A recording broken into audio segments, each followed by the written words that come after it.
বইছে নদী, নদী।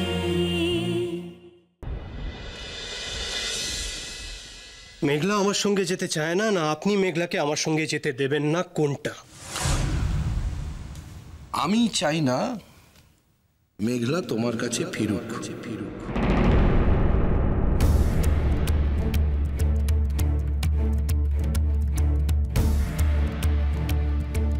আচ্ছা, একটা সামান্য ব্যাপারকে তুমি এত জটিল কেন করছো, এটাই তো আমি বুঝতে পারছি না। আমি জানি আমার কথা বলার কোনো অধিকার নেই, আমার কথা তোমাদের কারো ভালোও লাগে না, কিন্তু চোখের সামনে দেখছি, না বলে থাকতে পারলাম না, তাই বলছি। স্বামী স্ত্রীর মধ্যে কিছু ভুল বোঝাবুঝিতে যদি স্বামী স্ত্রীকে আলাদা হয়ে যেতে হয়, তাহলে তোমার আমার এতগুলো বছরের বৈবাহিক জীবন আমাদের তো কবে আলাদা হয়ে। তাছাড়া মেঘলার কথাগুলো তুমি কেন বলছো? মেঘলা তো তোমার সামনে দাঁড়িয়ে রয়েছে, ওকে বলতে দাও, ও কথা বলো ওর সাথে, ওকে একটা সুযোগ দাও। ওর কথাগুলো তুমি কেন বলছো? দেখো, পৃথিবীতে কিছু কিছু মানুষ ফাঁকিটা মেনে নিয়েই জীবনটা কাটিয়ে দেয়, যেমন তুমি এবং আমিও। কিন্তু কিছু কিছু মানুষ আছেন যারা ফাঁকি মেনে নিতে রাজি হন না, উচিত নয়। তুমি এটা নিশ্চয়ই বুঝতে পারছো যে তোমার মেঘলার ব্যাপারে কথা বলার কোনো অধিকার নেই, এবং আমি চাইবো তুমি মেঘলার ব্যাপারে কোনো কথা বলবে না, এই বোধটা মেনে নিয়েই যে তোমার মেঘলার ব্যাপারে কোনো কথা বলার অধিকার নেই।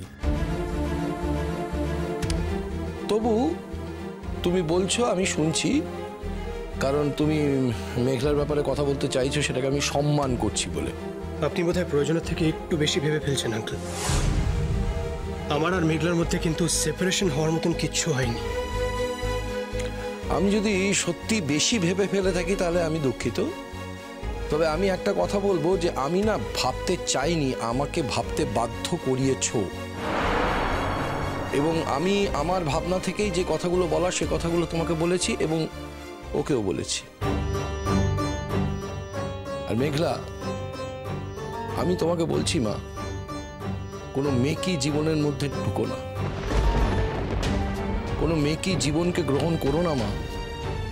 কম্প্রোমাইজ করার কোনো দরকার নেই, আনকম্প্রোমাইজিং হয়ে থাকো। তাতে যদি জীবনের দুঃখ নেমে আসে, সে দুঃখকে অ্যাকসেপ্ট করতে হবে, কিন্তু মাথা উঁচু করে বাঁচা যাবে মেঘলা মা।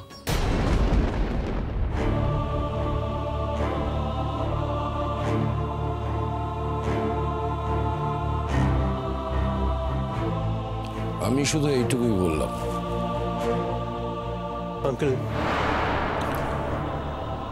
তুমি তো এখন মেঘলার সাথে কথা বলবে, তোমরা কথা বলো।